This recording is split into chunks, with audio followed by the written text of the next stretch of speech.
Deus te abençoe grandemente, no nome de Jesus Cristo.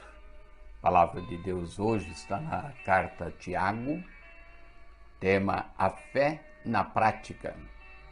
A pequena epístola de Tiago provavelmente é um dos livros do Novo Testamento onde oferece assim orientações práticas para conduzir o cristão no seu serviço ao Senhor.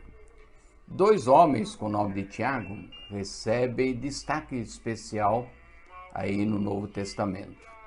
Um dos apóstolos com este nome, que era o filho de Zebedeu, irmão de João, foi um dos três apóstolos que acompanhavam Jesus bem de perto. Depois da morte desse apóstolo, lá no ano 44 depois de Cristo, conforme Atos 12, versículos 1 e 2, um outro Tiago, o irmão de Jesus, se tornou especialmente influente na igreja lá em Jerusalém. É o que registra Gálatas capítulo 1, versículo 19. É provável que esse Tiago seja o autor do livro que leva o mesmo nome, ou seja, a carta a Tiago. Provável que tenha sido o irmão de Jesus Cristo, Tiago, que tenha escrito. Os destinatários da carta são identificados como as 12 tribos que se encontram na dispersão. Tiago 1:1. Essa linguagem, irmãos, admite duas interpretações. No Antigo Testamento, a nação de Israel foi conhecida como as 12 tribos, descendentes dos filhos de Jacó. Se Tiago usa o termo neste mesmo sentido, o conteúdo dos filhos de Jacó, o conteúdo do livro que está sendo enviado para eles, mostra que esses judeus seriam pessoas já convertidas a Cristo. No Novo Testamento, porém, o foco está em Israel espiritual, não mais focado numa tribo ou nas tribos. Aqueles que imitam a fé de Abraão, independente da sua descendência carnal. O próprio Jesus, ele introduziu essa ideia. É o que relata João lá no capítulo 8, versículos 39 e 40. E seus seguidores empregaram termos como judeus e as 12 tribos neste mesmo sentido. A mensagem aqui de Tiago, ela é direta, ela é objetiva.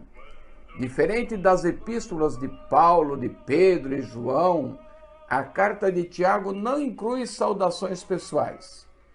As exortações começam no segundo versículo e continuam até o último versículo, ou seja, ele já vai advertindo a igreja, a partir do segundo versículo, ele vai alertando a igreja do compromisso que tinha que ter. Os temas abordados aí nos 5 capítulos de Tiago são diversos, todos focando a importância de viver com fé, não é isso? De viver conforme a fé. Primeiro capítulo enfatiza atitudes certas diante de provações e tentações e chama os leitores a serem praticantes e não apenas ouvintes da palavra do Senhor. Ou seja, ele queria que a igreja estivesse atenta, estivesse praticando os conhecimentos que eles receberam, e isso colocaria uma atitude diferente em cada um deles. O capítulo 2 aborda dois assuntos. Primeiro, a condenação de preconceitos socioeconômicos na igreja. Ou seja, todos são iguais. Não existe rico ou pobre que possa orientar ou ser orientado ou então prestar seu culto de adoração a Deus. Segundo, a necessidade de obras que demonstram a autenticidade da fé. Não é apenas ficar olhando e vendo ou orando. Precisa fazer algo que demonstre a sua fé em Deus. E essa fé, então, faz com que ele contribua, com que ele ajude, com que ele se esforce, com que ele faça alguma coisa para o seu semelhante. No capítulo 3, apresenta uma das advertências mais fortes do Novo Testamento sobre o uso errado da língua e nos chama a buscar a sabedoria divina, ou seja, a língua estranha é para edificar a si próprio. Fala em mistério, enquanto fala em mistério, está falando com Deus e há uma edificação de si, edificação própria. E também é utilizada a língua estranha para edificação do próximo quando há profecias e revelação. Então, no capítulo 3, ele instrui ao uso correto dessa língua. No capítulo 4, ele condena várias atitudes carnais que atrapalham o serviço a Deus. Na verdade, todas as coisas que nós temos fora da espiritual atrapalham a nossa vida com Deus. No capítulo 5, ele encerra a epístola com várias instruções que exigem uma perspectiva eterna e espiritual e não materialista e carnal. Nós encontramos em Tiago, então, instruções simples, diretas e valiosas para o nosso dia a dia. Tratando das provações, Tiago ele diz assim, meus irmãos, tende por motivo de toda alegria o passar por várias provações, sabendo que a aprovação da vossa fé, uma vez confirmada, produz perseverança.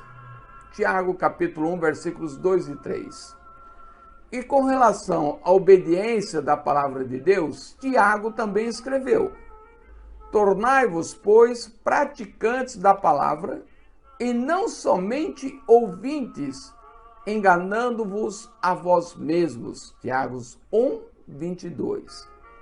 E para combater a noção de salvação pela fé sem obediência, acrescentou: verificais que uma pessoa é justificada por obras e não por fé somente. Porque assim como o corpo sem espírito é morto, assim também a fé sem obras é morta. Tiago, capítulo 2, versículos 24, 26. Tiago mostrou sua preocupação com o perigo de alguém abandonar a fé em Cristo e encerrou a carta com orientações sobre o resgate dos desviados. Meus irmãos, se algum entre vós se desviar da verdade e alguém o converter, sabei que aquele que converte o pecador do seu caminho errado salvará da morte a alma dele e cobrirá multidões de pecados. Tiago 5, versículos 19 e 20. Do começo ao fim, o livro de Tiago apresenta, meus irmãos, minhas irmãs, instruções práticas que podem e devem ser aplicadas em nossas vidas a cada dia. É importante a leitura bíblica, é importante que você abra agora a sua Bíblia e tire aí alguns minutos para você fazer leitura da carta de Tiago.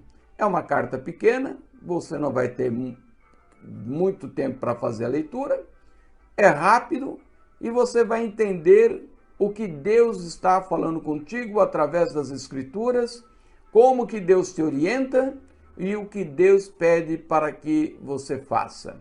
Que Deus possa cada dia mais te abençoar grandemente e assim você venha receber a bênção e a vitória do Senhor. Fica com Deus, que Deus te abençoe grandemente, no nome de Jesus Cristo.